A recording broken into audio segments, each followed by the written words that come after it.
Hello बच्चों। देखिए, अपन लोगों ने पिछली क्लासों में सारी मधुमक्खियों के जीवन चक्र पढ़ लिए थे, जितने भी स्पीसीज थी। अब आज अपन को पढ़ना है मधुमक्खियों से प्राप्त होने वाले प्रमुख उत्पाद और उनके उपयोग। तो सबसे पहले पढ़ते हैं हनी प्रोडक्शन। तो हनी प्रोडक्शन में जब पुष्पकाल खत्म होने लगता है तो उसके अंतिम समय में हम शहद की उपज लेते हैं। जब शहद निकालना होता है तो सबसे पहले हम मौन ग्रह के मधुखंड देखे जाते हैं, जो सफ़ेद मोम से बंद हो जाते हैं। यानी जब सफ़ेद जो फ्रेम होते हैं उसमें जब फ्रेम वाइट कलर के हमें दिखाई देने लगें, उनके जहाँ शहद भरी रहती है वहाँ वाइट कलर का कवर हमको दिखाई देने लगे, तो समझ जाना चाहिए कि हमको शहद का हार्वेस्ट करना है। शहद से छत्तों से शहद निकालने के लिए शहद निष्कासन यंत्र का प्रयोग करते हैं। और इसमें एक बात होती है कि जितना बड़ा शहद निष्कासन यंत्र होगा उतना ही अच्छे से शहद निकल पाएगा।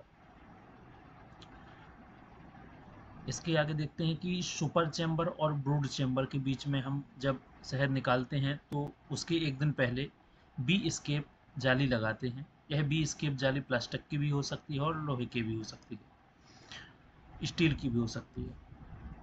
तो बी स्केप जाली जो लगाते हैं वो इसलिए लगाते हैं ताकि रानी मधुमक्खी है सुपर चैम्बर में आकर के, हनी चैम्बर में आकर के अपने अंडे ना दे दे।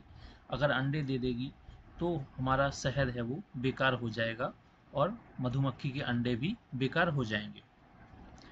शहद निष्कासन करने से पहले छत्ते में जो सेल्स होते हैं उनको तेज धार वाली चाकू से खोल देना चाहिए ताकि उनसे शहद निकल आए।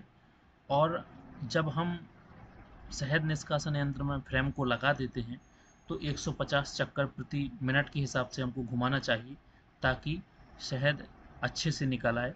और जब हम इसको घुमाते हैं तो शहद ड्रम में चला जाता है और बाद में हम उसको मलमल के कपड़े से छान करके इकट्ठा कर लेते हैं। बात करते हैं इसके उपयोग की। तो शहद के कई सारे उपयोग हैं, जैसे कि शहद खाने के लिए, बच्चों को खिलाने के लिए एक टॉनिक के रूप में दिया जाता है। शहद औषधि में कई दवाइयाँ भी खाई जाती हैं शहद से। और कई औषधि में शहद भी अगर सुबह से खाया जाए तो शहद भी बहुत अच्छा होता है। कई प्रकार की हवन पूजा में भी इसको यूज किया जाता है। और अब कई फेस वॉश भी इससे बनने लगे हैं और शहद को सीधी मार्केट में बेचकर भी पैसा कमाया जा सकता है। बात आती है वैक्स प्रोडक्शन, मोम उत्पादन की। मोम वह पदार्थ होता है जिससे मधुमक्खियाँ अपना छत्ता बनाती हैं। और जब मधुमक्खी 14 से 18 दिन की आयु पूरी कर लेती हैं तो इनके शरीर से मोम निकलने लगता है। जो वैक्स ग्लैंड होते हैं मधुमक्खी में वेंट्रल साइड पर पाए जाते हैं, जो 4 से लेकर 7 सेगमेंट में प्रेजेंट होते हैं।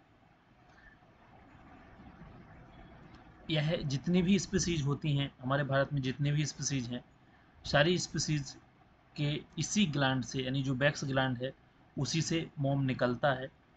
और मोम जब शहद 15 से 20 लीटर निकल आती है तब 1 किलो मोम निकलता है।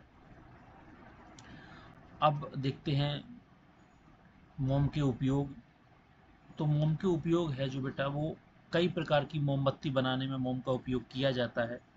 और जूतों का पॉलिश बनाने में भी मोम का उपयोग किया जाता है। फर्नीचर का पॉलिश बनाने में भी मोम का उपयोग किया जाता है। इसका उपयोग कई जल अवरोधक, कई प्रकार की चीज़ें बनाने में इसका उपयोग किया जाता है। और जो आपके कैप्सूल के खोल होते हैं वो भी मोम के ही बनाए जाते हैं।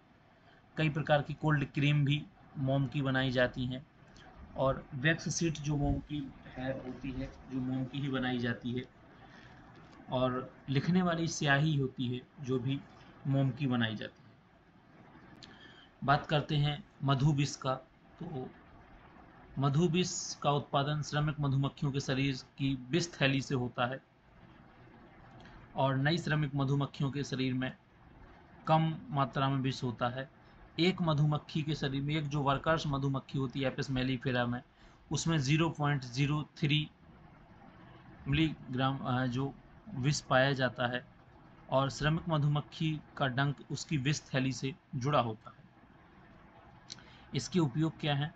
तो जिस इंसान को गठिया रोग हो जाता है उसकी उपचार में इस विष का इंजेक्शन लगाया जाता है। गठिया रोग के मरीज को सीधे श्रमिक मधुमक्खी से डंक लगवाकर ठीक किया जा सकता है, डॉक्टर के पास बिना ले जाएं। सीधे श्रमिक जो वर्कर होते हैं उनसे डंक लगवाकर सीधे ठीक किया जा सकता है। तो मधु विष के भी कई उपयोग हैं जो इसमें करते हैं, जो आपको लिखा दिखाई दे रहा है। इसके आगे है कि मधु विष जो होता है वो जब मधुमक्खी काटती है, जैसे कि आप देख पा रहे हैं इधर, तो मधुमक्खी जब काटती है तो उसका जो स्टिंग होता है वो आपके शरीर में चुभा हुआ रह जाता है और उसके साथ साथ इसके डाइजेस्टिव सिस्टम भी बाहर निकल आते हैं, तो इसलिए वर्कर की है जो मृत्यु हो जाती है। और इसका उपयोग कई प्रकार के जले हुए, जैसे मोम है, तो मोम का उपयोग कई प्रकार के जले हुए घाव में किया जाता है, जैसे कि आप देख पा रहे हैं कटे घाव में किया जाता है, कई प्रकार की खुजली में किया जाता है। और इसके विष का उपयोग कई प्रकार के पिंपल्स वगैरह निकलने में भी इसका उपयोग किया जाता है। बात आती है रॉयल जेली की। रॉयल जेली देख पा रहे हैं आप लोग। रॉयल जेली एक दूधिया कलर का दूधिया रंग की होती है, जो 6 से 12 दिन की आयु पूरे कर लेने में मक्खियों के शरीर से निकलती है। रॉयल जेली मधुमक्खियों के लिए एक बहुत ही पोषक खाना होता है। अगर मधुमक्खियों के लिए कम दिन में रॉयल जेली हम खाने को देते हैं तो वर्कर्स बन जाता है, और ज़्यादा दिन तक रॉयल जेली खाने को देते हैं तो एक रानी मक्खी बन जाती है। रॉयल जेली को इकट्ठा करने के लिए एक छोटी चम्मच से रॉयल जेली को इकट्ठा करते हैं और इसको रखते हैं। रॉयल जेली का उपयोग है जो सीधे रानी मक्खी को बनाने के लिए करते हैं। कई लोग इसका उपयोग अपने पौष्टिक खाने में भी करते हैं। बात करते हैं प्रोपोलिस की। तो प्रोपोलिस जो होता है ये फ्रेम से खुरचकर इसका उपयोग किया जाता है, और फ्रेम से खुरचकर इकट्ठा किया जाता है। और जो हमारे बॉक्स होते हैं उनकी दीवारों में और फ्रेमों में की बॉटम पट्टियाँ जो होती हैं उसमें इसका वो लगा रहता है, जिससे हम हाइप टूल की सहायता से उसका उपयोग उसका है जो उसको इकट्ठा करते हैं। और नायलॉन की बनी हुई कई प्रकार की जालियों में भी ये लगा होता है, तो उनसे भी हम उसका उपयोग वो इकट्ठा करते हैं। अब इसका उपयोग जो प्रोपोलिस होता है इसका उपयोग किस चीज़ में करते हैं, तो इसका उपयोग पशुओं के शरीर में कटे फटे घाव होता है उस पर भी इसका उपयोग करते हैं। कई प्रकार के फोड़े फुंसी हो जाते हैं पशुओं को, उसमें मरहम में भी इसका उपयोग किया जाता है। और कई प्रकार के जले हुए घाव में भी इसका उपयोग किया जाता है।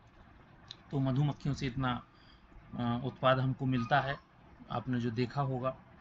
और जो बात अगर समझ में नहीं आई है तो इसको आगे पूछ सकते हैं।